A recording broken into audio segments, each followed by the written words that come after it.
okay. Little bit of friendship goes a long way. It'll bring you some muscle, you'll be okay. So give me a whistle, and muscle. Give me a whistle, and clean. Give me a whistle, and muscle. Give me a whistle, and clean. Give me a whistle, and muscle. A clean. Give me a whistle, and muscle. Give me a whistle, and clean.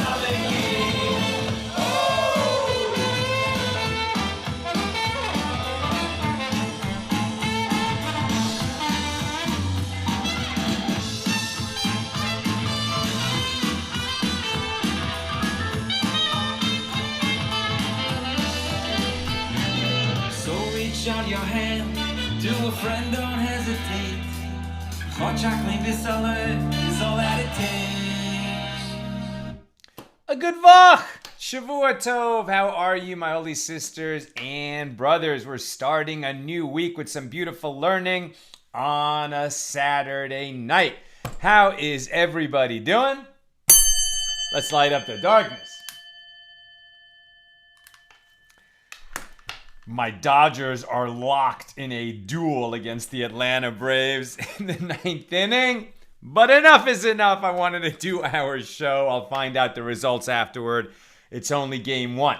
Let me mention right now, there will be no show tomorrow, nor for the rest of the week until probably next Friday, the noon show, the normal Friday time, noon Pacific. I'm going on a family trip to visit my parents, so will not be doing the shows this week.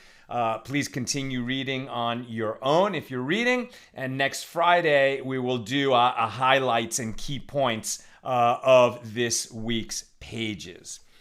All right, who's with us as we get together to do some beautiful learning on a Saturday night? Aoife in Ocala, Gigi in British Columbia, Melissa in Great Neck, New York, Paula in Chicago.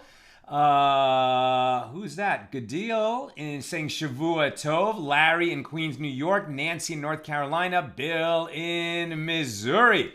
Pregnant leap years, huh? Gonna be one of those, Dobbs, I guess. Very good. Lou giving us a Shavua Tov and Boker Tov from Modi'in in the Holy Land. Oi! Larry Polonetsky's telling me the Braves walked off and won. Well, I'm glad I was preparing to teach the show instead of watching that. Ooh. That's okay. Dodgers can take a loss and still make it to the World Series. All right. A quick thought from our discussion that we had at our Shabbos lunch table today. Our good friend Rabbi Yehuda Mintz was with us. And he looked at this verse from the Torah portion, Lech Lecha, get thee going, right? God says to Abraham. And God says to Abraham, it said in a few different ways in a few different places in the Torah, but he says it to Abraham that I shall bless those who bless you, and him who curses you, I will curse. So there's an interesting difference, right, in the blessing. So this is said to Abraham on behalf of all his descendants, right? So we see this elsewhere as well, that those who bless the Jewish people will be blessed. Those who curse the Jewish people will be cursed. But when this blessing is given to Abraham specifically, God says, I will bless those. I will bless those people, plural. And those who bless you I will bless those who bless you. I will bless those people in the plural, and him who curses you in the singular will be cursed. So why is it that God changes syntax? Plural for the blessing, singular for the curse. So Rav Yehuda suggested this is because God really wants to bless people. God loves all his children.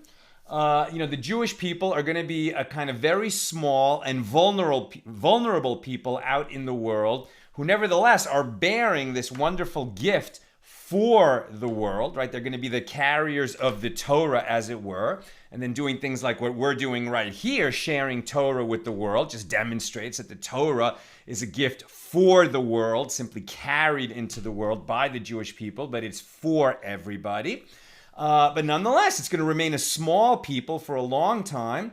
It's the smallest of peoples, right? It's amazing that the Jews have had the longevity that we've had, given that it's such a small nation in such a much bigger world. So these people with a holy mission, if you bless them, right, you're gonna be you're gonna get credits for that in the heavenly court. And according to Rabbi Yehuda, it's easy to get those credits. All you have to do is think that you want to be that you want to, think well of the Jewish people. In your mind, bless the Jewish people. Develop a good attitude toward the Jewish people. You're going to get rewarded for that.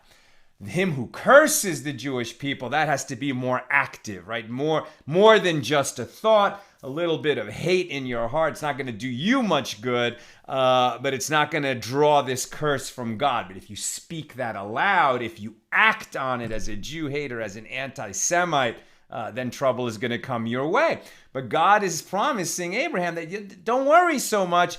There's a lot of people who are going to love you and appreciate what you're bringing into the world. And one way to look at that also, I would add is, all the Christians in the world, and there's many more than 1 billion of them, the Bible that they take so seriously, about 3/4 of it is the Hebrew Bible. And if you look at the Muslim population of the world, it's a very large population, lots more than 1 billion people there. And we read about the origins of their story today, actually, in the Torah portion, when Hagar, Ishmael's mother, the predecessor of all the Arab people, and the Muslim, the Islam religion came from that. And Hagar experienced direct prophecy from God, and he promised her that Ishmael would be a father of princes, that a huge population, a royal population, would emerge from him. And they would be a monotheistic people who acknowledge God as their God. Right? So, obviously there's been a lot of problems in the course of history between Jews and Christians, between Jews and Muslims, between Christians and Muslims for that matter. But we all have so much more in common than we have dividing us. And it's good to remember that and to develop feelings of love for all God's children, and particularly for all the children of God who acknowledge God as God. Simple thought from today, maybe not so simple, but one that would be good to remember. All right, where are we holding? We are in Tractate Rosh Hashana, the 9th volume of the Talmud. We are studying the laws of Rosh Hashana, but getting into it here in Chapter 1 and Mishna 1 through a discussion of the New Year's days in the Hebrew calendar. And according to the sages, there's 4 of them, not just Rosh Hashana itself, the head of the calendar year, but also, as we've been talking about, the first of Nisan is the new year for tallying the years of a king, of a Jewish king. And we've been talking about the first of Nisan as the beginning of the cycle of pilgrimage festivals, Passover, Shavuos, and Sukkot. Now we're going to go into a little bit of a new topic, although we're still discussing the first Mishnah of Chapter 1 and the 4 New Years. But the sages taught in a baraisa that expands upon what was taught in our Mishnah, that on the first of Nisan is the new year. I'm sorry, I should just mention that the song I was playing at the beginning is called the Bissela Mazel, right? We're working our way through Stronger, Closer, the last album by Eighth Day, who were on our show last week. And it was so nice. He was saying a Bissela Mazel. Again, same idea what we've just been talking about. A little bit of friendship goes a long way. A little bit of friendship draws a bissel mazel. Mazel means star, your stars. But when we talk about mazel tov, it means your stars are aligned good. Congratulations, because you're in luck, right? You're fortunate. The stars have aligned for you. And that's why you want good mazel. And so that the song is about is that you put good into the world and you're more likely to get good luck in your life. All right. We pick it up on the A side of page 7. Page 7 here in Tractate Rosh Hashana. The sages taught a baraisa that expands upon what was taught in the Mishnah. On the first of Nisan, the spring month of Nisan, which contains Passover, on the first of Nisan is the new year for counting the months of the year and for leap years, and for collection of the shekels that had been collected in Adar the previous month and used to purchase animals for communal offerings and other needs of the Holy Temple when it was standing in Jerusalem. And some say that it is also the new year for the renting of houses. More on that later. From where do we derive that the first of Nisan is the new year for months? It's interesting, right? We measure the year both in months and days. So you would think that it's the same, right? The new year would be the same new year for counting months as for counting days, but not exactly, right? So why is it called the new year for months? And we're talking about the first of Nisan, which contains Passover, not the first of Tishrei when we celebrate New Year's of Rosh Hashana. From where do we derive that the first of Nisan is the new year for months? As it is written, this is Exodus 12, verses 2 through 6, and this is the first commandments given to the nation as a people. The first commandments given by God into the world was be fruitful and multiply, as we've discussed many times. And the first commandment given to Abraham was go forth, leave your father's house. But the first commandment given to Abraham as a commandment for him and his descendants was the bris, the circumcision, the sign of the covenant. And this goes hand in hand with the idea that the human has a job to do partnering with God in the creation. Right? The human is unfinished, at least the Jew is unfinished, that he has to be circumcised. Certain other peoples have that same belief. But a woman doesn't get circumcised. Nevertheless, she, like the man and all people, have work to do in this world, making a tikkun. Often tikkun olam gets, is talked about as we need to make a repair in the world and is about social justice. Yes, but the primary job that all of us have to do in bringing a tikkun, a reparation, a healing to the world has to do with making a repair in ourselves, transforming our base nature. Right? We all have an animal nature that wants what it wants when it wants it. And we have to refine ourselves by elevating ourselves to behaving more like the souls we were before we came into this world. To be generous, to take care of the stranger, the orphan, the widow in our midst, etc. But also just to modulate our desires, to yell at people, to become angry, to be too passive. There's a lot of work that we all have to do in ourselves.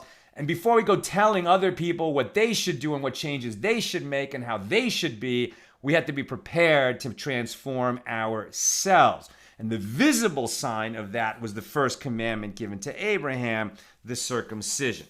The first commandment given to the Jewish people as a whole, as a nation, was given to us just a few days before we left slavery in Egypt and became a free people out in the world, worthy to receive the Torah, etc. And what was that command? This shall be the first of months for you. Exodus 12, 2 through 6. This month shall be to you the beginning of months. It shall be the first month of the year to you. Why did that need to be said? Because they were already working on a Rosh Hashana in Tishrei, right? That the first month was, already I think they were celebrating Rosh Hashana. Somehow they had some sense of Rosh Hashana, what became called the seventh month. But if that needed to be said, that this is the first month, for sure we know that it wasn't already the first month. So God says to Moses to tell the people, this month shall be to you the beginning of months. It shall be the first month of the year to you. Speak to all the congregation of Israel, saying, on the 10th day of this month, they shall take to them every man a lamb, according to the house of their fathers, a lamb for the household. And you shall keep it until the 14th day of the same month, and the whole assembly of the congregation shall slaughter it toward evening. And that's how we know that the month that contains Passover in it, when we slaughter the Paschal lamb and make a Seder, etc., is the first of months. We don't celebrate Rosh Hashana in Nisan, but it is called the first of months. And elsewhere it is written in Deuteronomy 16:1, observe the month of ripening and keep Passover to the Lord your God, for in the month of ripening, the Lord your God brought you forth out of Egypt by night. Which is the month in which there is a ripening of grain? You must say that this is Nisan, and it is called the first month of the year. Now, the Gemara is going to challenge this. It seems like it's already been proved quite handily. But just in case there might have been some mistake, the sages examine the question. But one could say that it is the month of Iyar, the next month after Nisan. And the Gemara answers, well, a month of ripening is required, and in Iyar there is no ripening, as the grain has already ripened. And the Gemara asks further, but one could say that it is the month of Adar, the month in which some of the grain begins to ripen. And the Gemara answers, the month in which most of the ripening of the winter grain takes place is required, and this is not the case in Adar, as most of the grain ripens during the next month, the month of Nisan. And the Gemara asked, but is most of the ripening written in our verse? The verse speaks merely of the month of ripening, and since there is some ripening in the month of Adar, it is possible that this is the first month. Rather, Rav Chisda said it is derived that Nisan is the first of the months from here. The verse states in Leviticus 23:39, also on the 15th day of the 7th month, when you have gathered in the fruit of the land, which is the month in which there is a gathering of the grain of the field before the rains begin. You must say that this is Tishrei. That's the 7th month when that actually has Rosh Hashana, the holiday of Rosh Hashana in it. And it is called the 7th month. Therefore, if that's the 7th month, 6 months before is the first month. What month is that? Nisan. The Gemara asks, but one could say that the verse is referring to the month of Mar Cheshvan, the month we're in right now. And what is meant by the 7th? It is the 7th month from the month of Iyar. And the Gemara rejects this possibility. A month of gathering is required, and in Mar Cheshvan there is no gathering, as the crops have already been gathered in, and the fields have already begun to be plowed to prepare them for next year's planting. This is the agricultural schedule in the Holy Land that we're talking about. And the Gemara asks further, but one could say that it is the month of Elul, the month in which the gathering of grain from the fields begins. And what is meant by the 7th? It is the 7th month from the month of Adar. And the Gemara answers, the month in which most of the gathering takes place is required, and this is not the case of Elul, the last month of the year before Tishrei, as most of the gathering is done in Tishrei. And the Gemara asks, but is most of the gathering written in the verse? It just says gathering.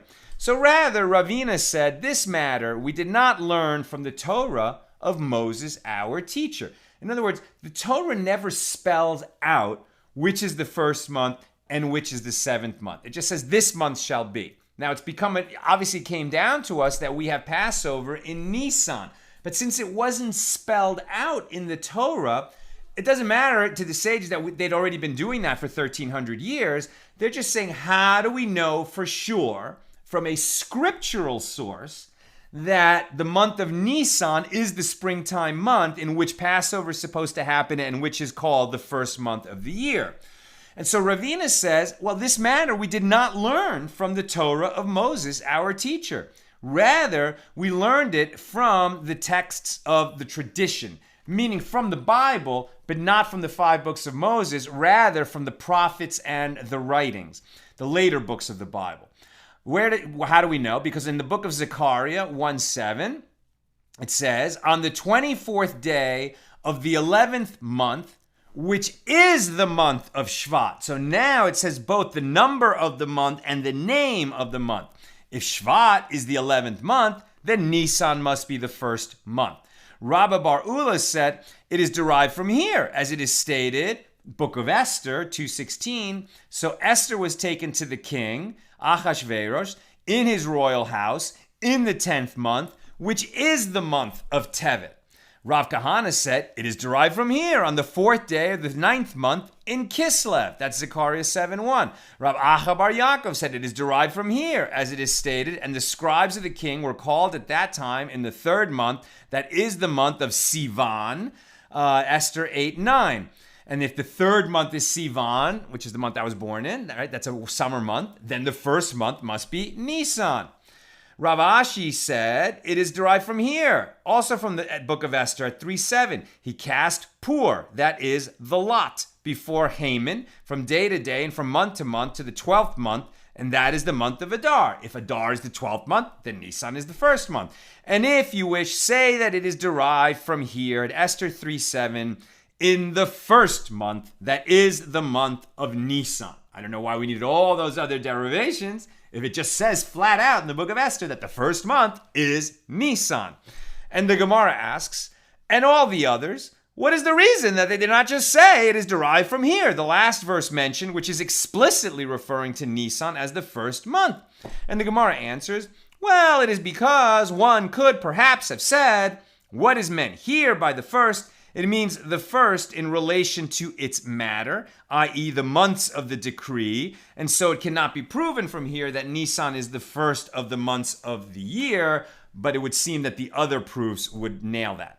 And the Gemara asks, and why didn't the Tana of our Mishnah list the first of Nisan as the new year for months, as did the Tana of the Baraisa? So this Baraisa that we're now studying, talking about the first, the new year for the matter of months of the year, that actually isn't mentioned in the Mishnah that we're studying here, chapter 1, Mishnah number 1, here in Tractate Rosh Hashana. So the Gemara is asking, why didn't the one who put together our Mishnah mention the new year for months? And the Gemara answers, he is dealing with matters connected to years, but he is not dealing with matters connected to months. It was not the focus of his calendar analysis. It was taught in the Baraisa, this Baraisa that we're looking at for comparison. And recall that a Baraisa is contemporaneous with the Mishnah, not quite as authoritative, but the sages of the Gemara will often look to Baraisas to help clarify, the more authoritative laws given in the Mishnah. So it was taught in the Baraisa, and on the first of Nisan is the new year for leap years. And the Gemara asks, do we really count leap years from Nisan? But isn't it taught in another Baraisa, the court may not declare a leap year before Rosh Hashana, and if they did declare a leap year before Rosh Hashana, that declaration is not valid and it is not considered a leap year. So let's just stop for a second and say, what is a leap year in the Jewish calendar, in the Hebrew calendar? The Hebrew calendar is a lunar calendar. It has 12 months that are either 29 or 30 days long, 6 of one, 6 of the other. Although sometimes there's little differences. And so a regular year, a standard year, is either 353, 354, or 355 days long, right? So it's going to end up being 12, 11, or 10 days shorter than a solar year at 365 days. If you continue having lunar month, 12 lunar month years, one after another, after another, after another, each year you're going to fall about 11 days behind the solar year.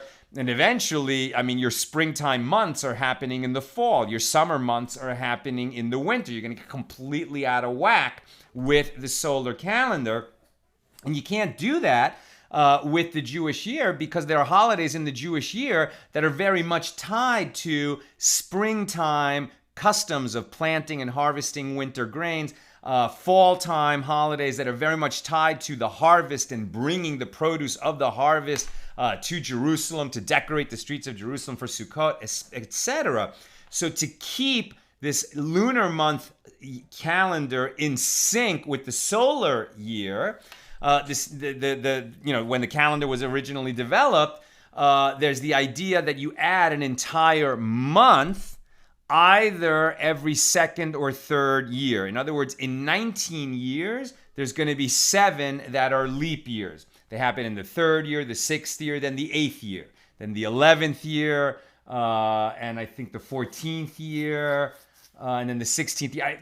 Like sometimes it's every other year, and sometimes it's every 3rd year. But there's 7 leap years in a 19-year cycle. What's this 19-year cycle? Why does that matter? And basically because 19 lunar years with the added in months comes out to like exactly the same, to exactly the same number of days as 19 solar years, right? You needed the number 19 to, get the number of days in 19 lunar year calendars to equal 19 solar year calendars if you add these 7 leap months.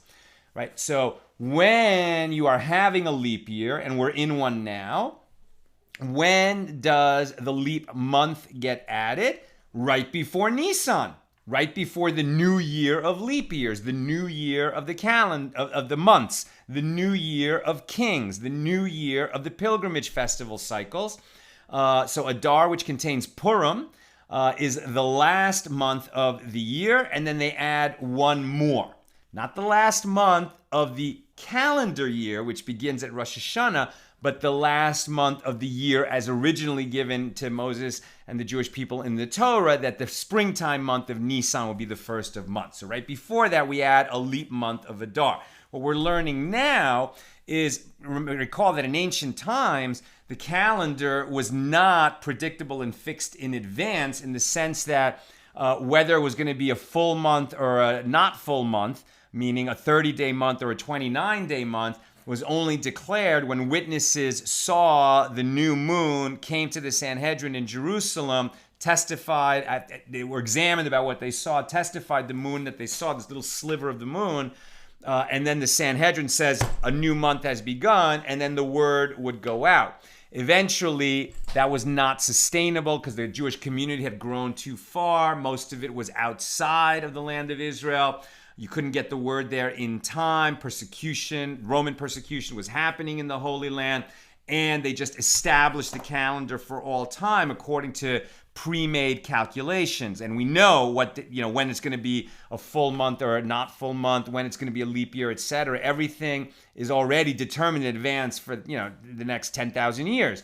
But that wasn't always the case.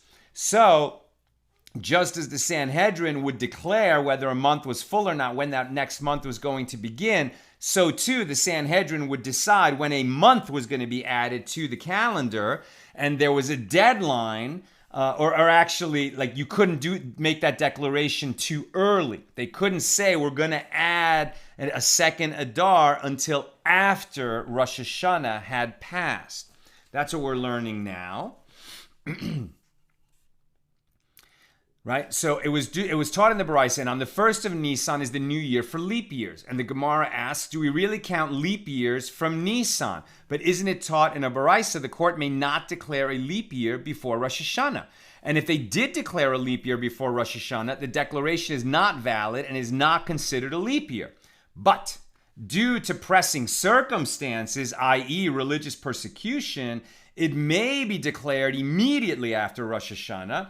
And at that time, the sages may declare that the coming year will be a leap year in accordance with their calculations. Even so, the additional month added to the leap year can be only a second Adar. We don't add some other month into the calendar. It can only be added as a second Adar. In what sense, then, is Nisan the new year for leap years? It's after Rosh Hashana that they declare that there's going to be a leap year. They're going to add a second Adar. And the month that they add is the second Adar. So in what sense is the first of Nisan the new year for leap years? How is it connected to the calculation of leap years? And Rav Nachman Bar Yitzchak said, what is meant here by leap years? It means the end of the leap year. Once the month of Nisan has arrived, the previous year can no longer be declared a leap year. As we learned in a Mishna, they, Rabbi Yehoshua and Rabbi Papias, testified that the court may declare a leap year all through the month of Adar, as there were sages who said a year may be declared a leap year only until Purim, and if the decision to declare a leap year was not made before Purim, the year can no longer be declared a leap year.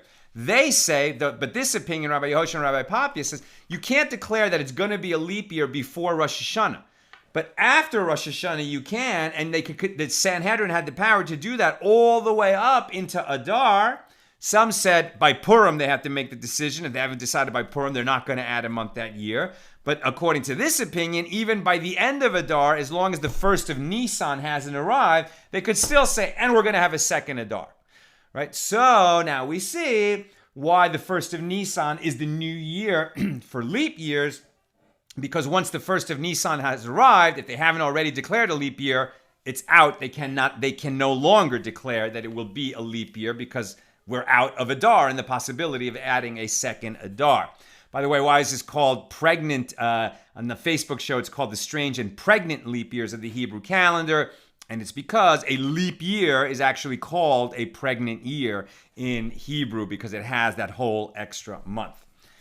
And the Gemara explains the dispute. What is the rationale of the one who said that a leap year can be declared only until Purim? It is, since the master said, one asks about the halachas, the laws of Passover, 30 days before Passover. Immediately following Purim, on the 15th of Adar, people already began to immerse themselves in the laws of Passover. You're supposed to start studying the laws of any Jewish holiday 30 days before that holiday. So after Purim passes, you start studying the laws of Passover, which occurs on the 15th day of Nisan. Were the court to declare a leap year after Purim during those 2 weeks between Purim ended and the end of the month of Adar, and so then they declared, no, we're actually going to have a second month of Adar. So now, maybe you started studying the laws of Passover, which obviously doesn't hurt you, but then they push off, so Passover is going to be a month later than everyone thought. Now it's not 60 days, now it's not 30 days, but 60 days. So maybe then people won't take their studies seriously about learning about Passover, and it will come to demean the prohibition against leavened bread. In other words, they will not take the preparation for Passover seriously as they should. And the other sages, Rabbi Yehoshua and Rabbi Papias, who are not concerned about this and say you can declare a leap year and add a second Adar, you can make that declaration all the way up until the end of Adar, they say that people know that a leap year is dependent on the calculation, and they will assume that the sages did not complete the calculation until now, after Purim. Since this is a matter of common knowledge, there is no concern that declaring a leap year at that late time will lead to a disregard of the laws of Passover. And the Gemara asks, and why didn't the Tana of our Mishna that we're discussing now include the first of Nisan as the new year for leap years? And the Gemara answers, he is dealing with years that begin on the first of Nisan, but he is not dealing with years that end on that date. With regard to leap years, the first of Nisan is the end, not a beginning. At any rate, we get a little insight into how the calendar was handled in ancient times, but the idea that this could be called the new year for leap years made it into the Baraisa, did not make it into our Mishnah. We skip forward to near the top of the B side of page 7, and for what we're going to cover tonight, I'm actually almost done. So if you have questions or comments, please get them in. It was taught in the Baraisa, and some say that the first of Nisan is also the new year for the renting of houses. And the sages taught the following Baraisa: if one rents out a house to another person for a year, so he counts 12 months from day to day. But if he said that he was renting it for this year, then even if the agreement was made only on the first of Adar, once the first of Nisan arrived 1 month later, it is counted as a year and the rental contract comes to an end, right? I'm renting this house to you for a year, for a year, means I'm renting it to you for 12 months. I'm renting this house to you for this year, it would end on the first of Nisan, no matter when you made the contract. And that makes sense when we remember that it's also that the first of Nisan is the new year for tallying the years of a king. Because in ancient times, legal documents always included, in the third year of the reign of King Solomon or in the 20th year of the reign of King David. And that number changes on the first of Nisan. So you can see why there would be legal impact for using this kind of language. What we're talking about this year and next year, you show regard to the king when talking about the calendar in that way. And the Gemara comments, even according to the one who said that one day in a year is considered a year, right, with respect to kings, we already talked about if a king ascended to the throne on the last day of Adar, and then the first day of Nisan comes the next day, now we start talking about the second year of his reign because the new year for kings is the first of Nisan. So the Gemara comments, well, even according to the one who said that one day in a year is considered a year for kings, it is different here with regard to the laws of renting a house. As a person does not take the trouble to rent a house for less than 30 days, therefore, if one rented a house after the first of Adar, the remaining days of Adar are not considered a full year. The Gemara asks, but why not say that the first of Tishrei is the new year for the renting of houses? And so if one rents a house for a year, in the summer, the year would come to an end in Tishrei. And the Gemara answers, a person who rents a house without specification intends to rent it for all of the rainy season until Nisan, when the rainy season comes to a close. And so now we get a little bit of an insight into the habits of home renters during ancient times. And the Gemara asks, and why didn't the first Tana of the Baraisa and the Tana of our Mishna include the first of Nisan as the new year for the renting of houses? Why is that only in the Baraisa but not in our Mishnah?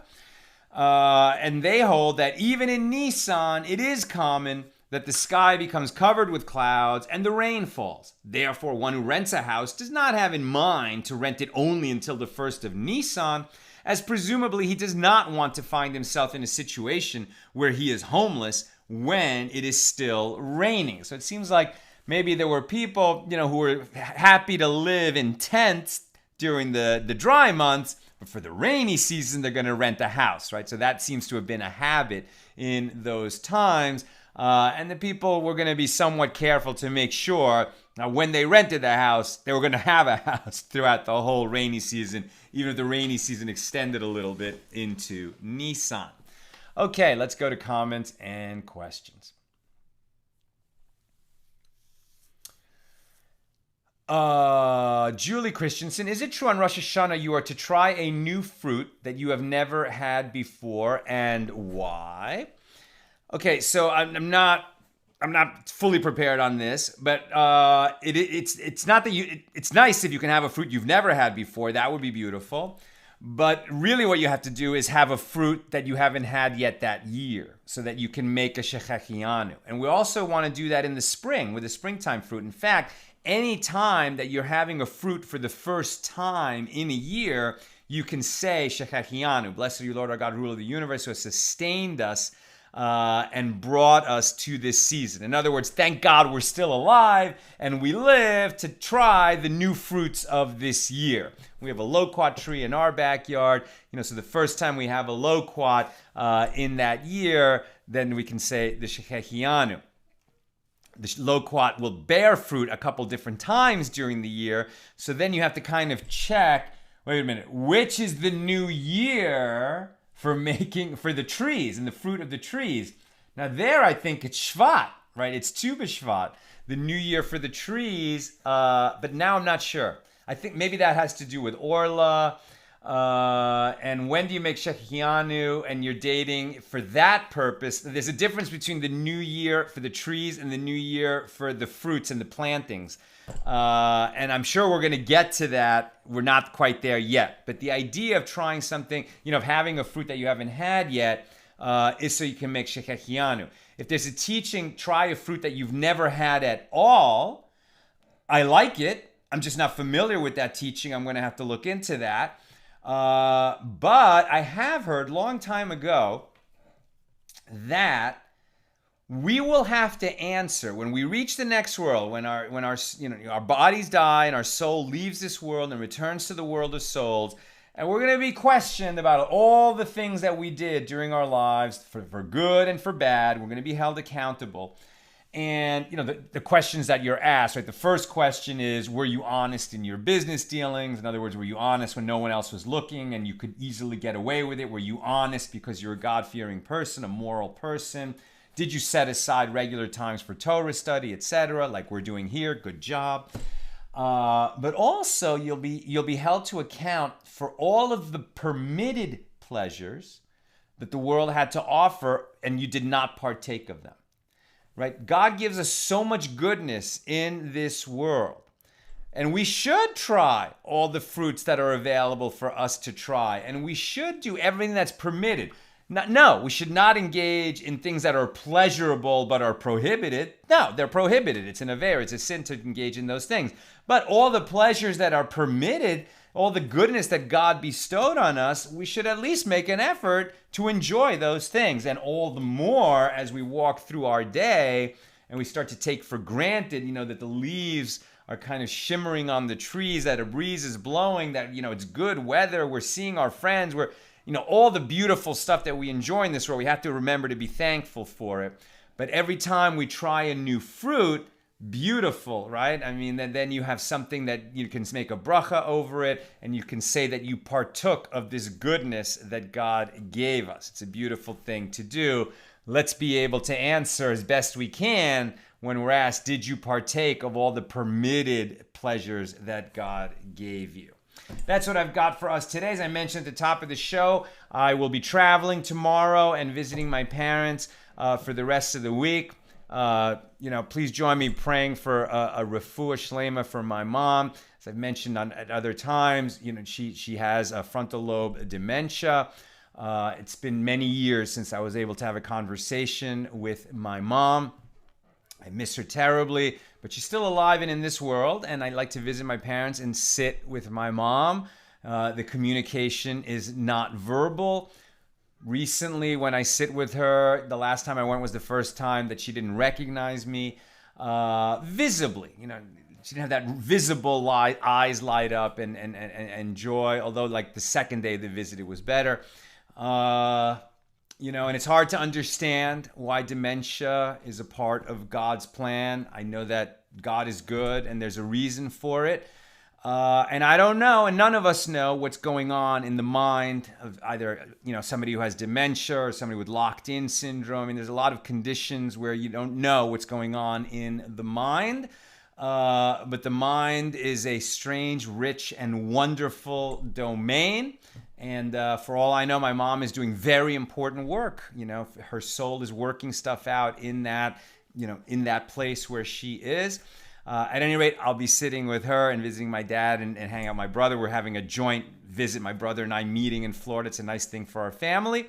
And we'll be there through the end of the week. So I'm getting back to LA Thursday night. So I'll certainly do my best to have a show again next Friday at noon. Assuming there's, I'll be in hyper catch-up mode and getting ready for Shabbos. So if that happens, then we'll go live again a week from tonight. But at any rate, no show tomorrow or the rest of the week until at the earliest Friday, noon Pacific, the normal time for the Friday show.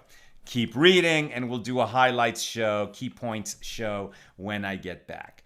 A good vach, a shavua tov. Have a great, uplifting week filled with rejoicing in God's blessings for you and all your loved ones. All the best.